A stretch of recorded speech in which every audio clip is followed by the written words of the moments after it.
¿Recordás que estabas enumerando? Yo no, se me perdí. Pero sé que estabas enumerando las estadísticas. Los grandes números, el 98% de los casos, la violencia se ejerce de hombres a mujeres. Claro, era un poco bajar a los números de la realidad nacional y la realidad mundial cuando hablamos de víctimas, hombres y mujeres. Sí. Recordemos, Naciones Unidas estableció que un 75% de las víctimas, mujeres muertas, las personas muertas por violencia doméstica son mujeres, un 23% niños y un 2% hombres. Las estadísticas a nivel nacional más o menos se mantienen, pero lo que me interesaba más que las estadísticas es aclarar un poco en este foro que la víctima de violencia doméstica, cualquier manual, cualquier tratado de psicología, de derecho, equipara a la víctima de violencia doméstica a una víctima de tortura. ¿Qué significa? No es una persona que esté plenamente sus facultades psíquicas como para poder sostener un proceso. Te denuncio hoy, te quiero que vayas preso hoy, quiero que vayas mañana. Lo más claro es el ejemplo de la tortura. Entonces, los policías, el Ministerio del Interior, capaz que el común de las personas no lo sabemos, pero la persona que está capacitada en recibir esa denuncia tiene que tener claro que esa persona va a venir dubitativa. Eso para combatir lo que contabas vos, Juan Carlos, que la policía está cansada de las denuncias. Va a venir hoy y bueno, mañana se va a arrepentir, pero lo que tiene que atender es por qué vino hoy. Si esa mujer cruzó varias vallas, la de su familia, denunciar a un ser querido, denunciar a su pareja, llegar hasta la puerta de la comisaría, muchas veces, en algunos lugares, no ser recibida de la mejor manera. Ahora, por suerte, se está mejorando mucho la atención, ¿verdad? Luego, sentarse frente a un desconocido, contarle que fue abusada física, psicológica y o sexualmente, para después retirarse. No puede el funcionario policial, no debería nunca emitir un juicio de opinión. Ahí se está denunciando un delito, igual que el hurto, e igual que la rapiña, e igual que el homicidio, como estamos hablando hoy.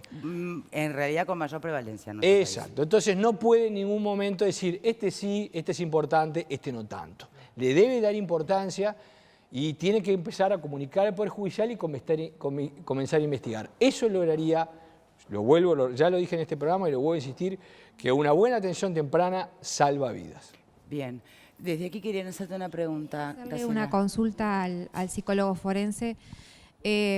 Los hijos, a veces, en estas relaciones tan complejas y dolorosas, en mi caso puntualmente, yo quedé embarazada de mi primer hijo por deseo del padre y por pedido del padre, y fue un embarazo bien llevado y por parte de él y por parte mía.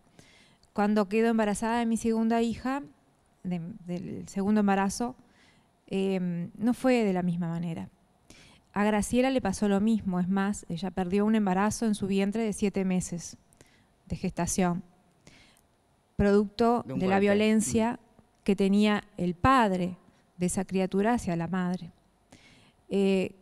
La pregunta concreta es, ¿los hijos se usan son deseados por parte del violento, del victimario, o son un instrumento?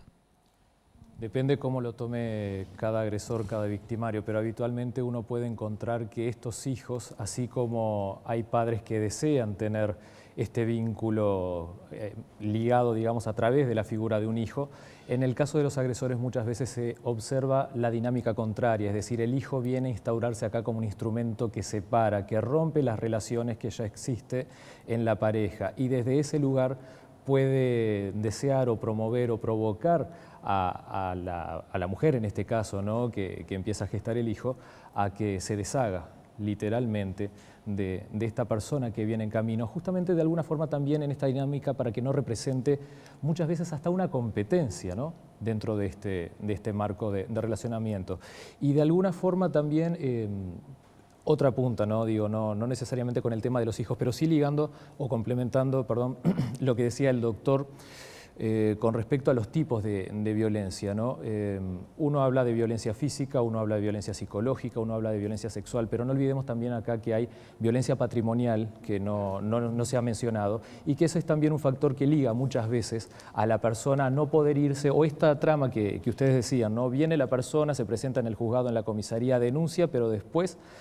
Y bueno, ¿a dónde voy yo a parar, no? Y muchas veces estas mujeres que después terminan teniendo estos hijos que no eran deseados por el agresor, ¿qué hacen con todo este proceso? Porque es muy fácil, de repente uno piensa, bueno, empieza a pedir una pensión, empieza a pedir otros trámites, pero en los hechos sabemos que no es tan sencillo y que los procesos judiciales llevan su tiempo.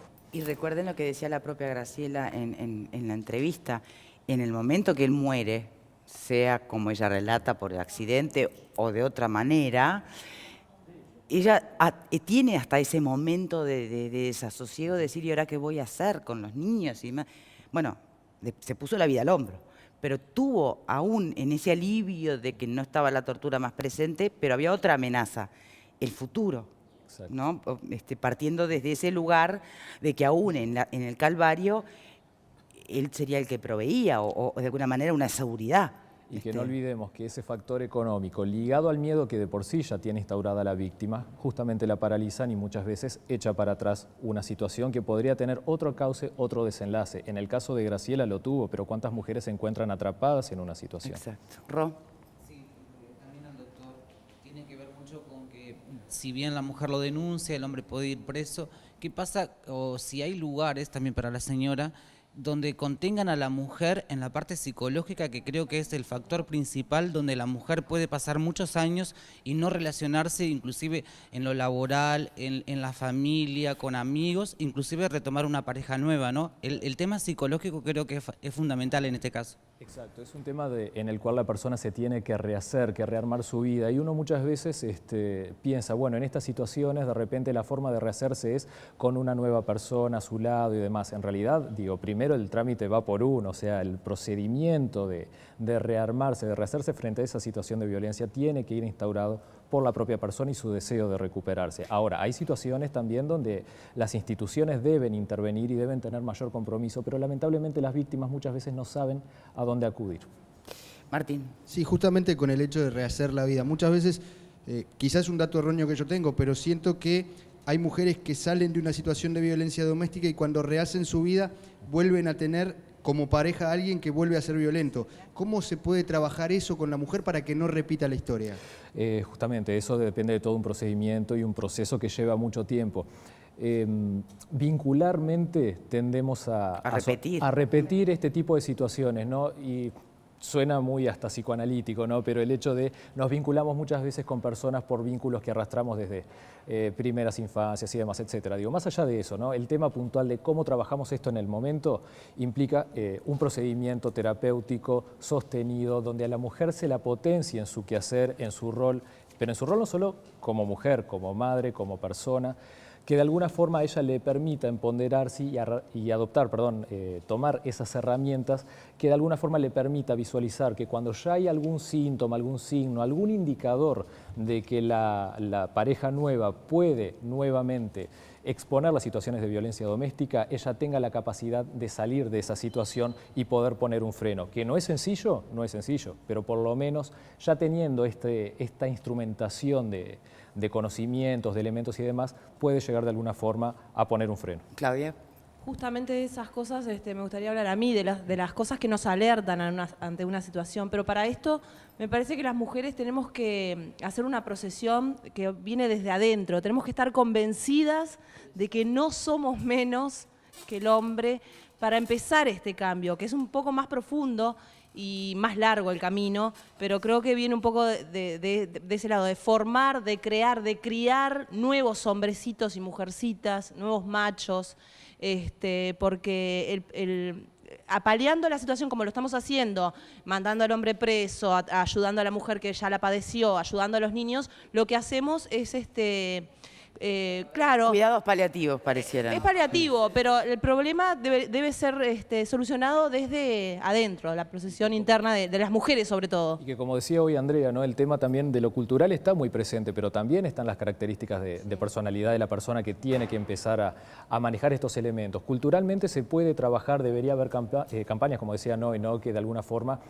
potencien este rasgo de bajar estos machismos o micromachismos de alguna forma y de alguna manera apañar o respaldar a la mujer y tratar de bajar los niveles de violencia que existen en nuestro país en este flagelo. Pero realmente es un trabajo mancomunado que implica varias áreas, no solo lo cultural, implica lo social, implica lo individual, lo psicológico, es muy complejo. a naturalizar toda esta situación, que nosotros siempre hablamos de los casos extremos, los casos graves, hay que denunciarlos, pero casi todas las mujeres, no me atrevo a decir todas, creo que en algún momento tuvimos una pareja que nos ejerció violencia de género, en alguna situación y de algún modo, y nos cuesta reconocerlo a veces. Esa es una buena pregunta para hacer por las redes, saber qué respuesta honesta y anónima, que eso te permite otra honestidad, podríamos obtener. Tenemos que hacer una pausa. Me voy contigo, Marta, que estás desde hoy, pobre, levantando la mano. Quería puntualizar Sí. algunas cosas referentes a las denuncias. Muchas Pues- veces uno pues, dice... ¿Después crees? ¿Puede ser? Sí, dale, después. Pausa y ya venimos.